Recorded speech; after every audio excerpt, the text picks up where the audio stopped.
We are quickly approaching the end of the month of October, and we are on to week 9 of the college football season. Johnny Sports Network here to provide you with my week 9 college football predictions. And this college football season so far has been one of the most chaotic and intense seasons that I have seen in a very long time. And perhaps this is the 2007 2.0 season. As the 7 matchups on the docket this week, 5 of them I would have never imagined would have been matchups predicted on this channel at the beginning of the season. That is how chaotic and unpredictable this college football season has been. The 7 games on the docket this week: Syracuse and Pittsburgh, Boise State and UNLV, Notre Dame and Navy, Texas, and America's favorite team at this point, Vanderbilt, Missouri and Alabama, Illinois and Oregon, and concluding things with what I feel like is the game of the week, LSU and Texas A&M. Without further ado, let's get into the week 9 college football predictions. The first game on the docket this week, Syracuse and number 19 Pittsburgh. This game will be on Thursday night. Pittsburgh still undefeated this season. Syracuse does have a loss this season, and it is to Stanford on a game-winning field goal.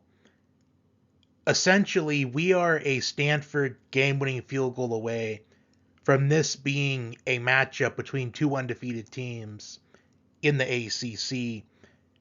And I do think this Syracuse team is a little underrated. I do think the Syracuse team is a top 25 caliber team. I do like the quarterback matchup in this game for Syracuse. Kyle McCord is 7th in the FBS in passing yards so far this season with 2,160.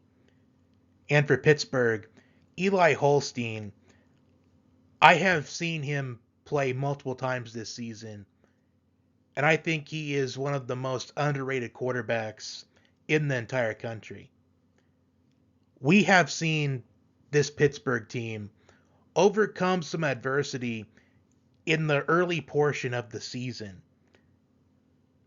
Earlier in the season, they were down, if I remember correctly, it was 24-6 or maybe 27-6, but then Pittsburgh rallied to win that game. Then the very next week in the backyard brawl against West Virginia, they were down by 10 with about 4 or 5 minutes left, and they rallied to win that game. I do think this is going to be one of the best games of the week that nobody is really talking about. I think part of that is because this is on Thursday night. But I do think we are going to be in for a high-scoring game in this game. As both teams, they are in the top 15 in total offense. Pittsburgh 8th, averaging 523 yards per game, and Syracuse is 12th, averaging 469.5 yards per game. Pittsburgh is in the top 10 in scoring offense, scoring an average of just under 41 points per game. But Syracuse, they know how to extend drives, as they are 6th in time of possession. They're also 2nd in third down conversion percentage, converting on third down 54.7% of the time. And in a high-scoring game is what I'm anticipating. I am going for the upset. I think Syracuse, they upset this Pittsburgh team in a game that I do think is going to be in the high 30s. It may get into the 40s. I am going to go with the more experienced quarterback in Kyle McCord. Even though there are a lot of people out there that may undervalue him, a lot of people felt like he was not that good at Ohio State. But I do think his experience with big-time competition in the past with Ohio State, I do think that is going to come into play in this game. I do think Syracuse pulls off the upset. Next up, we have number 17 Boise State and UNLV. This game is going to be on Friday night, and this is another game that I am looking forward to seeing. Both teams, they are in the top 5 in scoring offense.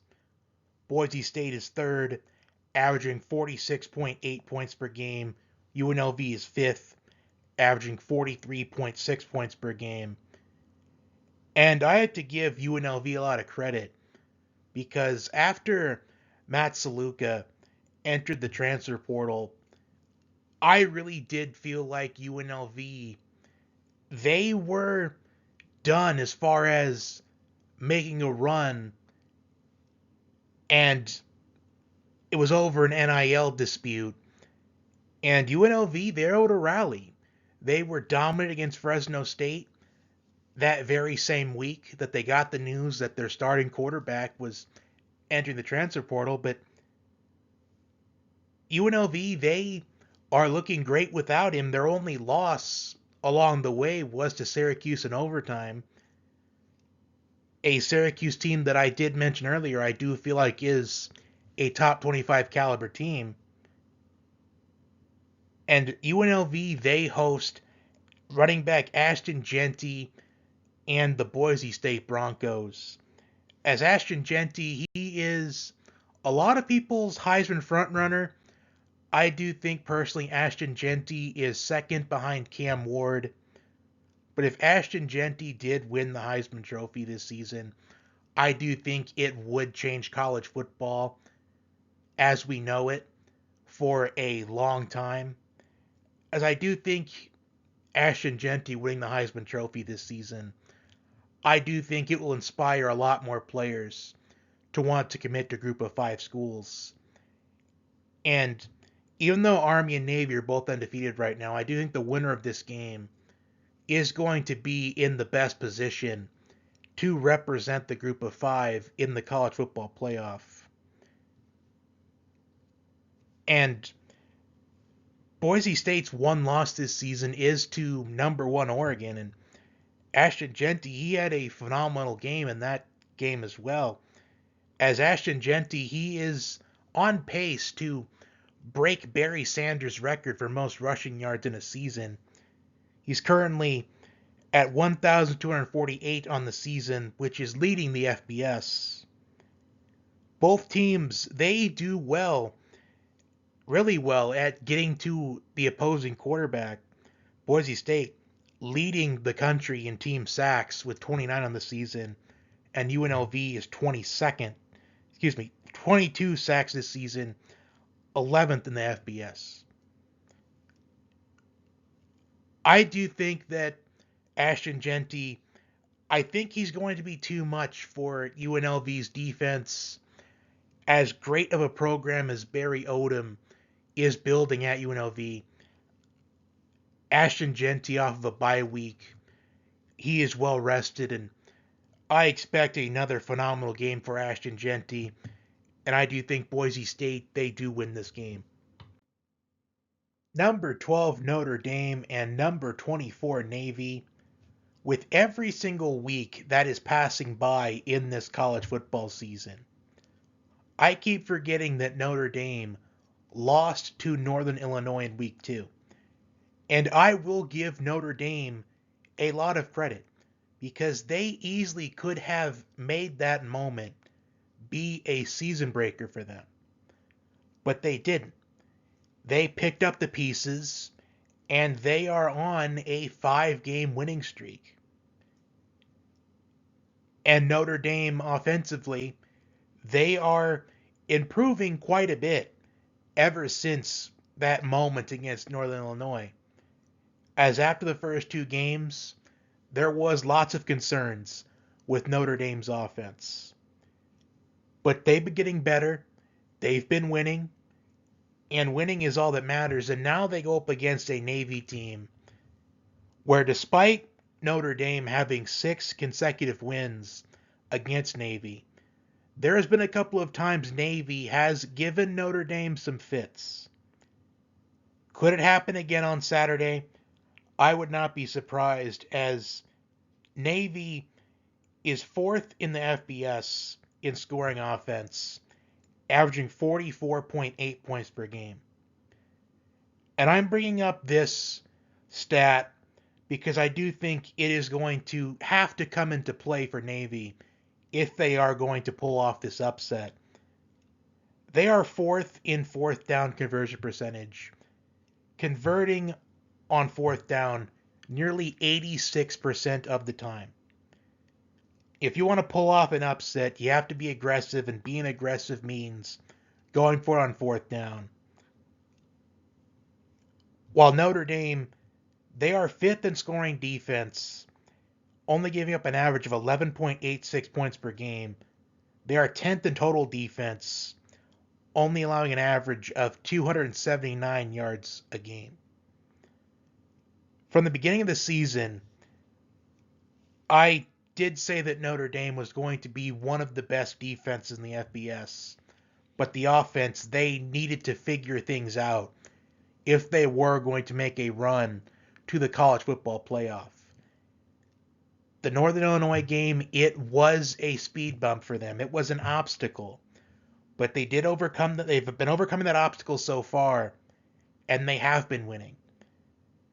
They do take on Navy this week, a team that they do have a tendency to frustrate them and give them fits. But as of late, even on those occasions where Navy has given them fits, Notre Dame, they have found ways to win against Navy, and I think they do it again on Saturday. I do think Notre Dame wins this game, but I am not really sure by how much, though. I know that people, they do want to hear what I say about what the spreads are, but if you ask me, spreads don't really matter too much, because all that matters at the end of the day is if a team wins or loses. Up next, we have number 5 Texas looking to rebound after losing 30-15 against Georgia last week. And America's team at this point in the season, number 25 Vanderbilt. Who would have thought that Vanderbilt would be in the top 25 at the end of the month of October? Vanderbilt, they really got momentum started in week 1 with their upset victory over Virginia Tech in overtime. But then Vanderbilt, they did lose a couple of games, but they were a couple of close games. Even though one of the losses was to Georgia State, and a Power 4 team losing to a Group of 5 team, it's something that is definitely frowned upon, which I do understand why people would feel that way. It was still a close game. If a couple things go different in that game, Vanderbilt, they probably do win that game, and their second loss was to Missouri in overtime. Same situation. If maybe a couple things go differently, Vanderbilt, they probably win that game. But I will say this. If Vanderbilt pulls off this upset against Texas, it doesn't matter what happens the rest of the season. Clark Lee needs to be awarded the Coach of the Year. Because if Vanderbilt, if they do upset Texas, they would have upset Alabama and Texas in the same season. And Vanderbilt, they just need one more win to reach bowl eligibility. And despite the SEC being a gauntlet, Vanderbilt, I do think they have what it takes to win at least 2 more games. I think they can win against South Carolina and or Auburn to reach bowl eligibility, which I do think would be great to see Vanderbilt in a bowl game. Diego Pavia, he has had a great season so far. Texas, they still are first in scoring defense and in total defense, despite the performance against Georgia last week, where looking at that game, I don't think it defines the Texas season at all. It was just a game where they had turnovers in that game, and they did force turnovers as well, but they just couldn't capitalize on the turnovers like Georgia was able to, and that was a big difference in that game. Texas is 15 the total offense, averaging 461.9 yards per game. For Vanderbilt to pull off this upset, they need to have the exact same game plan when they upset Alabama. As Vanderbilt, they nearly ran twice the amount of plays that Alabama ran in that game. And part of that, they're 8th in third down conversion percentage. Converting on third down 52% of the time. And they are 11th in time of possession. Vanderbilt is America's team right now for college football, but I think that this run for Vanderbilt, I do think it stops, at least temporarily. I do think Texas, they do respond and they do bounce back. As Texas, they realize that this loss to Georgia last week, it doesn't define them. And who knows, maybe it ends up being the best thing for Texas. As maybe they need to be humbled a little bit, as a lot of people, including myself, we really started to hype them up, and that's typically what happens with Texas football. When they start to get a lot of hype, they tend to fall apart a little bit. Up next, we have number 21 Missouri and number 15 Alabama. Missouri, they rallied from being down 17-6 against Auburn last week. Brady Cook, he was injured in that game, but he did return to lead Missouri to the comeback win. And Alabama, they looked to respond after being upset by Tennessee last week in a game where, by looking at it, Tennessee, they should have won the game by a little bit more than what they really did. And the mentality for Alabama right now is a lot different than what it would be if we were still in this 4-team playoff format.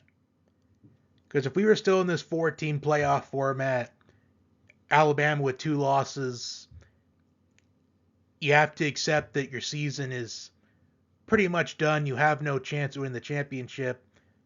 The best you can do is just play for momentum for 2025.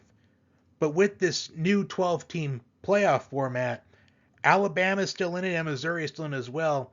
Missouri with only 1 defeat to Texas A&M, but it is a 41-10 defeat to Texas A&M. But both teams, they are still in the college football playoff conversation, and that is one of the benefits to this new college football playoff format. As we get into the later portion of the year, more teams, they are still in the conversation. And Alabama, I do bring this up. I've brought it up a couple of times this season. And the reason why I bring this up is because I do find this important. Alabama is 59th in total defense at this point in the season, which is slightly above average from a stats and numbers standpoint. One of the big question marks for Kalen DeBoer as he was taking this job for Alabama. How will Alabama look on defense? As Kalen DeBoer, he was coming from a conference that isn't known for defense but more offense. But Washington's defense, from time to time last season, they did step up when it mattered. Alabama's defense so far this season, from time to time, they have stepped up when it mattered. The end of the Georgia game, getting an interception in the end zone to end the game. And against South Carolina, the week after they lost to Vanderbilt, and Alabama was the talk of college football, the laughing stock of college football. They stepped up when it mattered at the end of that game. And this week, going up against Luther Burden III and Theo Weiss, a Missouri team that a lot of people felt like had college football playoff aspirations, and they still do with only one loss. Missouri is 10th in scoring defense, only giving up an average of 15.57 points per game. But I do feel like that it is too good to be true to count Alabama out of this college football playoff race. As this game, it just screams that this is going to be a little similar to South Carolina and Alabama a couple weeks ago, where Alabama, they have to step up and rise to the occasion on defense when it matters. And I do think that is what happens. I think Alabama, they win a close game. Up next, we have number 20 Illinois taking on the new number 1 team in college football, Oregon. Illinois is currently 6-1 on the season so far, with their only loss being on the road to Penn State. And it was a game where Illinois defensively, they did everything they could to keep Illinois in the game. However, the offense, they couldn't produce enough points in that one. While Oregon, they did struggle early in the season. Week 1 against Idaho, only a 10-point victory for the Ducks in that game. And then the next week, a game-winning field goal to prevail against Boise State, which, seeing how Boise State has been playing all season, it's justifiable why Oregon would struggle in that game. And if Boise State is the group of 5 representative in the college football playoff, whoever they are up against in the first round, they need to bring their A game, or else Boise State, they could pull off the upset. But that is another conversation for another day. Oregon quarterback Dylan Gabriel, he was my Heisman pick in the preseason, and he could still win it. There is still a lot of college football left this season. But ever since the Boise State game, Oregon has been absolutely dominant. They have shown why they're the number 1 team in college football. Besides the fact they have the best win of the season so far against Ohio State in a game where Oregon should have won by more than what they really did.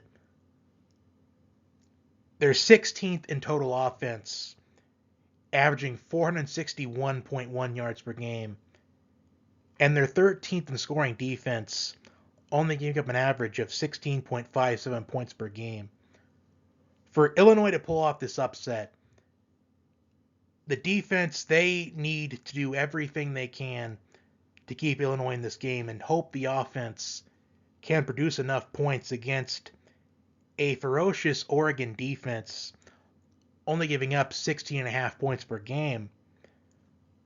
Quarterback Luke Altmaier has to play clean football like he has all season long. As Luke Altmaier, he only has 1 interception so far this season and 15 touchdown passes. Illinois is 49th in total defense, giving up an average of 343 yards per game, which 49th in total defense, that is slightly above average, as they're at least in the top 50, but they're not elite like Oregon's defense is. I do think Oregon wins this game. There's no doubt about it. As underrated as Illinois has been throughout the season, I think Oregon wins this game. And Oregon right now is favored by 25 points in this game. And for a top 20 matchup, as good as Oregon has been ever since the Boise State game, I just think 25 points is too many for a top 20 matchup. And I hope that doesn't make me hypocritical by making a statement like that. As earlier I did mention that I I'm not someone that's really interested in point spreads all too much because I don't know like why people do. I get that people like to make bets and things like that, but point spreads at the end of the day, they don't matter compared to actually who wins and who loses. I don't have anything against people that ask me about point spreads or pick games based off point spreads, but all that matters here is that Oregon, they do win this game. Closing out the Week 9 college football predictions with the game of the week. Number 8 LSU and number 14 Texas A&M. A lot on the line in this game, as the winner of this game will take sole possession of first place in the SEC. Both teams, they prevailed in games that I felt like were trap games. LSU, a dominant performance against what I felt like and what I still feel like is an underrated Arkansas team. And Texas A&M against Mississippi State, given their history in Starkville, it was a trap game in my opinion. Both teams, they have bounced back after losing on opening weekend. They're both on a 6-game winning streak. LSU quarterback Garrett Nussmeier, he is 6th in the FBS in passing yards. While Texas A&M, they have, to an extent, had a little bit of quarterback controversy, as Connor Wegman, he didn't play well against Notre Dame on opening weekend, 2 interceptions that game. He did play in week 2, but then he missed a couple of games with an AC sprain, and Marcel Reed, he took over. And in those games, Marcel Reed, he did what he needed to do to ensure A&M got the wins. But then Connor Wegman, he came back against Missouri, and A&M won in dominant fashion. And he has been the starting quarterback since. And he has managed the games well ever since returning from injury. Marcel Reed, he managed the games really well when he was the starter. But I do think that Garrett Nussmeier is the better quarterback in this matchup than Connor Wegman. LSU's offensive line, they've only allowed 2 sacks this season, which is second in the FBS, only behind Army. I do think the big difference in this game for me is going to be the rushing offense versus the rushing defenses in this game. LSU, their defense, it has been improving. They're 67th in total defense at this moment in the season, while A&M, they're 31st in total defense. But the running game is going to be the difference maker for me in this game, as LSU, they are 33rd in run defense, while A&M, they're 36th, while having the 13th best rushing offense in the FBS, averaging 218.6 yards per game. A&M, they have rallied to being 14th in the rankings. And given A&M's history, when they do start to get hyped up in the media, things they do tend to fall apart. And I do think that this happens with A&M again. They are favored by about 2 points right now, which it is understandable. They are at home, and the home team, they typically get maybe 3 points. But I just think there's no doubt in my mind that LSU is just a much better team, even though A&M, they are better defensively from a stats and numbers standpoint. I think LSU wins this game, and with the way things look to me, I feel like LSU, they should win by at least 10 points. However, A&M, they tend to do really well when I pick against them. So for A&M fans out there, I'm probably doing you a favor, honestly. And that will do it for my Week 9 college football predictions. If there is any game I did not predict this week that you would like my thoughts on, please leave it in the comment section. I will give you a response. For those of you that tune in for the NFL predictions, the Week 8 NFL predictions will be up tomorrow. For those of you that only tune in for the college football, enjoy the games this weekend. I hope to see you back next week. Until next time.